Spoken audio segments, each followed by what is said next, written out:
일본 정부의 민족 동화 정책 이걸 짚으시고 우리 자신을 지키는 투쟁과 있다 했습니다. 그 말을 쪼야만 그 민족 선원들하고 진짜 마음이 오갈 수 있는 것이 아닐까.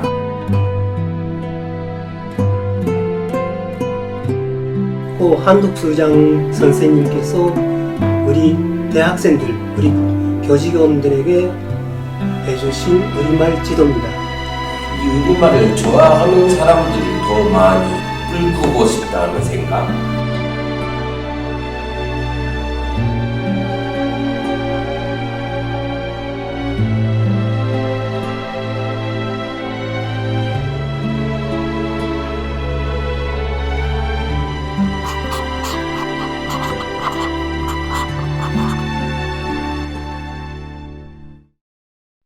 이역에서 나서 자란 우리가 어째서 우리말을 쓰는가?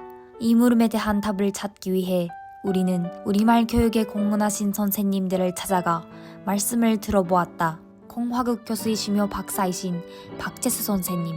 선생님께서는 1970년 4월부터 2012년 3월까지 문학부와 문학역사학부에서 전임으로 42년 동안 교편을 잡으셨으며 40년간이나 대학의 우리말 운동 추진위원회 사무국장으로 사업을 해오셨다고 한다. 고 한독수장 선생님께서 우리 대학생들, 우리 교직원들에게 해주신 우리말 지도입니다. 1969년 10월 달부터 반년 동안 우리 졸업반 학생들이 한독수장 선생님의 우리말 지도를 받았습니다. 이것이 계기가 되어 내 인생이 바뀌어졌다고 해도 과언이 아닙니다. 한독수장 선생님이 여러 가지 많은 말씀들을 해주셨는데 그 중에서도 지금 생생히 기억하고 있는 것은 우리말을 잘 못하는 것은 머릿속에 일본 제국주의의 식민지 노예 사상이 깊이 뿌리박고 있고 그것을 뿌리 뽑지 못한 것이다. 그런 지적이었습니다. 한독수장 선생님께서 우리 대학생들을 위해서 우리말과 글에 대한 지도 그것은 한두 번이 아니라 10번도 100번도 아마 해오신 셈입니다. 당시 우리 대학에는 1600명의 학생들이 있었습니다. 그런데 대학에는 일본말이 판을 치고 있었어요. 대학적으로 대책을 세워서 일대 운동을 벌였는데 그때 학생들이 내본 목표가 100%였습니다. 100%라는 것은 한마디도 하지 말자. 한마디가 1%다. 이렇게 해서 투쟁을 학생들 속에서 벌였는데 이게 간단치 않았습니다. 문학부의 어떤 여학생이 시를 쓰고 전체 대학생들에게 호소를 했습니다. 그 여학생은 시에서 우리말을 100% 쓰는 것은 천립의 11고지를 호소하는 투쟁과 같다. 100%는 승리이고 99%는 죽음이다. 이렇게 시에 썼습니다. 이것이 전체 대학생들의 우리말 운동에 불을 지폈습니다. 그 불씨가 번져서 100% 운동에서 큰 전진을 보게 됐고 반년 후에는 이제 100%를 하는 반지구 그리고 대학적인 100% 이걸 달성하게 됐습니다. 전체 대학 교직원들과 학생들이 하나가 돼서 함께 벌린 것으로 해서 성공한 셈입니다. 박재수 선생님은 국어교육의 길을 개척하시고 발전시켜 오셨다. 특히는 우리가 써오던 국어교과서를 편찬하는 사업을 해오셨다고 한다. 청룡 결성 후 지금까지 교과서 편찬 사업은 6번 진행됐습니다. 그중 1993년 교과서와 2003년 교과서를 내가 국어교과서 편찬위원회 분과장으로 사업했습니다.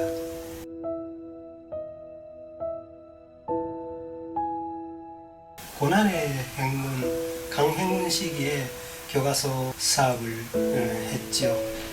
교과서 사업을 하는 동안 참관이요, 뭐 견학이요, 그런 거 일체 없어요. 그 평양여관에 들어박혀가지고 거기서 작업을 하거나 그야말로 왔다 갔다 할 뿐.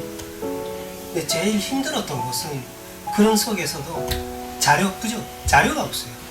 책이 없었죠, 책이. 그러니까 나는 1년에 교과서 편찬 시기에는 서너 번, 많을 때는 서너 번 작업을 왔다 갔다 하면서 그런 자료들을 가져가거나 대학습당에 나가서 찾아보거나 그렇게 해서 작품 찾으면 기쁘죠. 네. 뭐 그런 식으로 한 것이죠.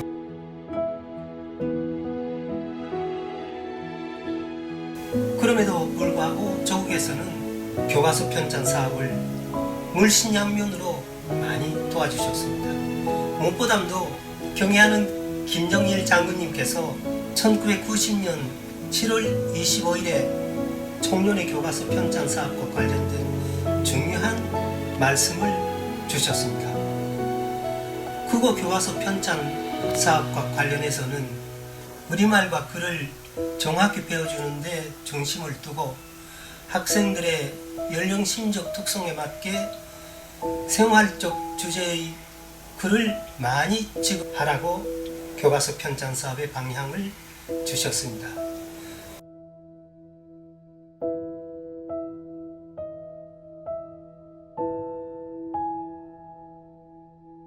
이 말씀을 무조건 관철해 나가겠다는 굳은 마음으로 말씀의 정책적 요구, 그것이 무엇인가를 성모들 내부에서 밤새도록 토론을 거듭했습니다. 우리 분과 성모들은 우리말과 글을 충분히 배워주기 위한 교수여강에 대한 연구, 그리고 인간 생활을 생동하게 보여주는 우리나라와 세계의 명문과 명작들, 그리고 학생들의 직접 흥미와 재미를 느끼게 하는 글들을 찾는 작업들을 하는 것이 지금도 눈앞에 선이 떠오릅니다.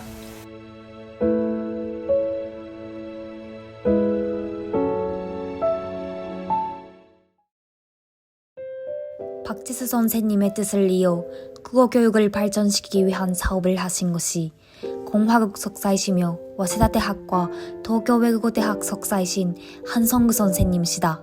선생님께서는 2005년 4월부터 조선대학교 문학역사학부 교원으로 사업하시었고 대학 교육 사업에 종사하시는 한편 우리 학교 국어 과목 교과서 편찬 사업 등 국어 교육을 발전시키기 위한 사업에 힘을 써오셨다. 교과서 편찬 사업은 그야말로 국어 교육이 우리말 교육에서 핵심을 이루기 때문에 아까 말한 것처럼 교육의 내용 준비가 잘 돼 있어야지 반복 문제로 해결된다는 입장에서 그 일을 하고 왔습니다. 우리 학교 국어 교육이란 게 과거 역사를 돌이켜보니까 생활적으로는 우리말을 어느 정도 알고 있는 아이들에게 이제 글자를 배워준다거나 조국에 귀국할 준비를 시켜준다거나 그런 의도에서 오늘날의 교육의 체계가 만들어진 걸로 봅니다. 그렇게 볼 때 물론 지금 제 교육 체계가 틀렸다고 하는 것은 아니지만 오늘날 관점에서 보면은 좀 부족한 점이 있지 않나, 좀 더 생각해봐야 될 점이 있지 않나 하는 생각을 학생 때부터 많이 하고 왔고, 그래서 우리말을 먼저 배우지 못했던 일본말을 먼저 배운 학생들에게, 아이들에게 어떻게 하면 우리말을 더 잘 가르칠 수 있을까 하는 것을 언제나 주의를 돌리고 거기에 관심을 돌리고 교과서 편찬 사업에 임해왔고 우리말을 더 잘 정확히 배워줄 수 있는 교과서로 지금 점점 모습 변모되어가고 있다고 생각은 합니다. 사전 편찬 과정 정말 그야말로 돌이켜보면 2010년도에 촉발을 됐는데 원고가 끝났습니다 라고 된 게 2019년 11월 달이니까 그야말로 10년 세월을 일을 하고 온 것이기 때문에 그 일에 대해서 한마디로 뭘 말하라 하면 좀 힘든데, 우리가 이 사전을 만들었으면 좋겠다 할 때 우리 힘만 가지고는 도저히 불가능하고 조국의 도움을 꼭 받아야만 했습니다.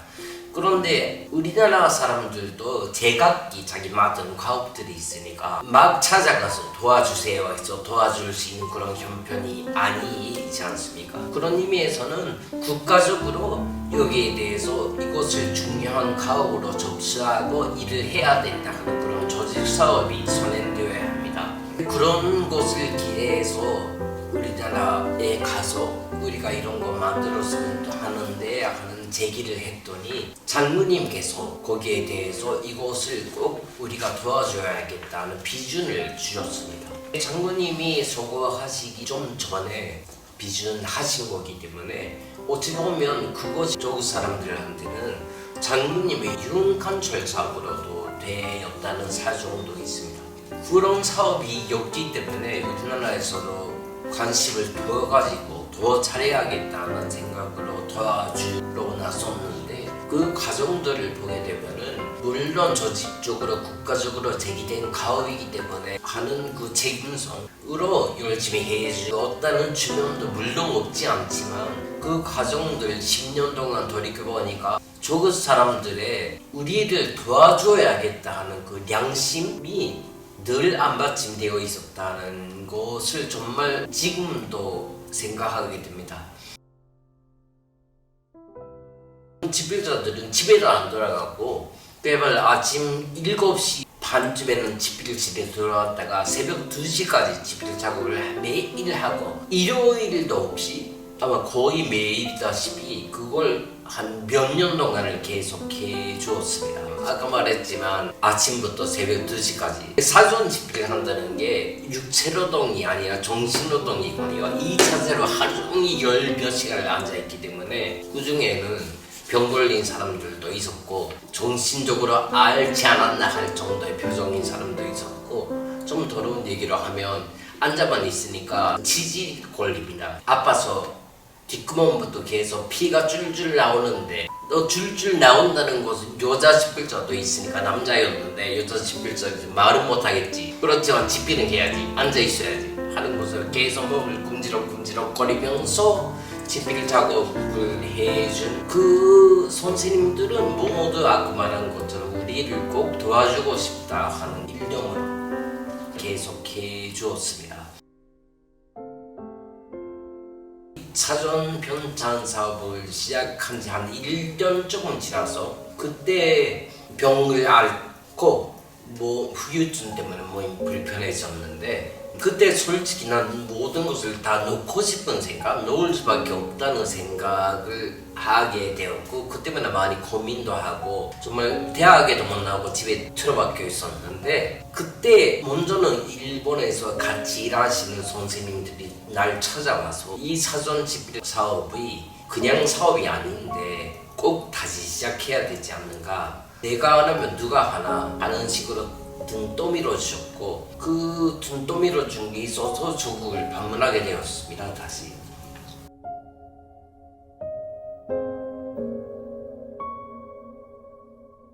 방문하면서 보니까 조국에서는 우선 무엇보다 나의 병치료를 어떻게든 해주려고 전문 의사를 붙여주고 그야말로 치료를 쭉 같이 재활치료를 해줬고, 집필자들은 내가 정신적으로 많이 불안정한 상태였는데도 나와주고 토론 좀 하자 하는 식으로 분위기를 덮어주곤 했습니다. 그런 모습들, 평양 호텔에 너무 오래 있었으니까 호텔 종업원들도 다 하나같이 날 볼 때마다 격려해주고 도와주고 했는데, 그런 것들이 너무 고마워서 원수님께 감사의 편지를 내가 올렸는데, 또 거기에 원수님께서 보셨다는 그 수표를 해주셨습니다.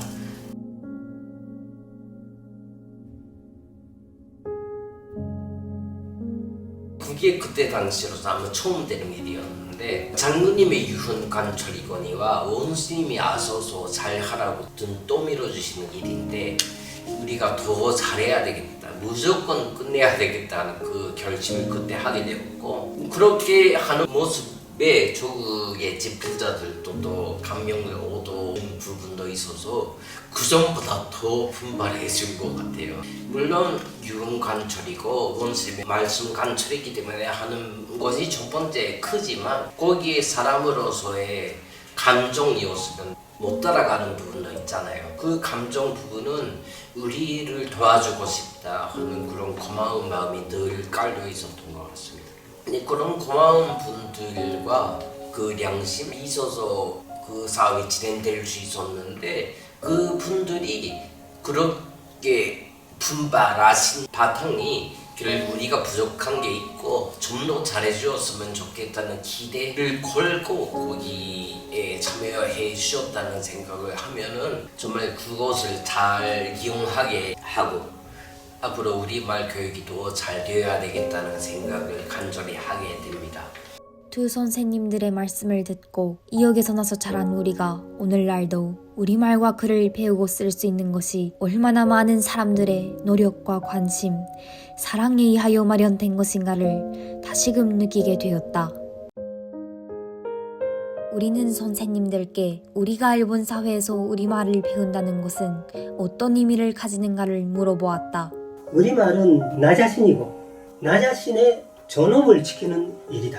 그것이 곧 우리 동포들의 존엄을 지키는 것으로 이어진다는 것.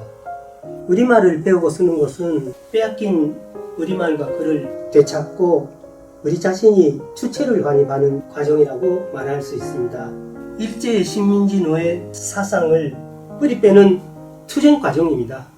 아까도 100% 운동 때 이 얘기를 했지만은 사상 투쟁을 통해서 우리말과 글을 다시 되찾았습니다.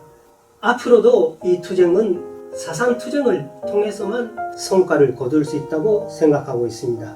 오늘 우리가 고경상화운동 유보 투쟁도 다름 아닌 일본 정부의 민족 동화 정책 이걸 짚으시고 우리 자신을 지키는 투쟁과 있다 있습니다. 이것이 우리말과 글을 오늘 지키는 본질이고 가장 중요한 핵이라고 나는 생각하고 있습니다. 말이자 권민족이라는 말이 있는데 말이자 권민족이기 때문에 바꿔 말하면 그 말 모르면 그 민족 소문이 아니다 라는 식으로 전개하는 것은 조금 지나친 해석이 아니냐 하는 생각이 든다는 걸 먼저 전제로 말하고 싶습니다. 말이자 권민족이라는 말에 담겨진 뜻을 여러 가지로 해석해 볼 수 있는데 내가 해석하는 하나는 그 말을 써야만 그 민족 소문들하고 그야말로 진짜 마음이 오갈 수 있는 것이 아닐까. 마음이 자연스레 오가는 것이라고 한 집단일 텐데 민족도 한 집단이라면은 그 집단 사람들하고 자연스럽게 마음이 오가는, 마음을 오가게 하기 위해서 무리를 하지 않는 그런 상태가 되는 게 보통 모습이라고 볼 때 그것을 지련시켜주는 게 그야말로 말이다라는 생각이 듭니다. 아이덴티티라는 말을 자주 쓰지 않습니까? 나는 이 집단에 속해 있는 사람이다 라고 내가 의식하는 것이 아이덴티티를 가지는 것이라고 봅니다. 그런데 나는 아이덴티티를 계속 유지하려면 쌍방향 나만 생각하는 것이 아니라 그 집단 사람도 나를 같은 집단인 소문이다 라고 인정해주는 과정이 꼭 있게 되지 않나 하는 생각을 합니다. 간단히 말하면 나는 조선 사람이다, 조선 민족의 한 소문이다, 그렇기 때문에 북한남 사람들하고 나는 같다 라고 내가 생각하는 게 좀 계기인데 실제 그 사람들을 만났을 때 그 사람들이 넌 같아 라고 해주는지 넌 아니야, 일본 사람이야 라고 지급받게 되는지에 따라서 나의 아이덴티티는 얼마든지 흔들릴 수 있다고 봅니다. 그렇기 때문에 아이덴티티가 처음 시작은 짝사랑이겠는데 그것을 짝사랑으로 끝내지 않기 위해서 그 아이덴티티를 계속 바꿔 유지해 나가기 위해서는 말이 계기가 되어서 말이 수단이 되어서 그것을 실현시켜주는 것이 아닐까 하는 생각을 하기 때문에 우리가 일본에 있더라도 그런 우리말을 배워야 하는 게 아닐까 하는 생각을 하고 있습니다. 인터뷰 마지막에 선생님들은 우리들에게 이런 말씀을 해주셨다. 두 가지 강조하고 싶습니다. 하나는 우리말을 사랑하자는 것, 다른 하나는 우리 조선대학교를 우리말을 지키고 발전시키는 거점으로 만들자는 것입니다. 우리말을 사랑한다는 것은 자기를 사랑한다는 것이고 자기 존엄을 지킨다는 것입니다. 말이라는 것은 혼자서 쓸 수 있는 것이 아닙니다. 말을 쓰는 생활 마당이 있어야 됩니다. 그 생활 마당이 조선대학교가 되어야 되겠고 동포사회로 확대해 나가야 될 것입니다. 이런 자리를 마련하고 우리말에 대해서 동무들이 생각해보자고 하고 있는 그 모습이 현재 있다는 것, 그것을 정말 반갑게 생각합니다. 지금까지 생각해온 것 이상으로 우리말에 대해서 많이 생각을 해봐 줬으면 좋겠고, 그 생각을 하는데 기초해서 가능하면은 앞으로 우리말을 더 열심히 배우자 하는 쪽으로 행동을 꼭 해주면 좋겠습니다.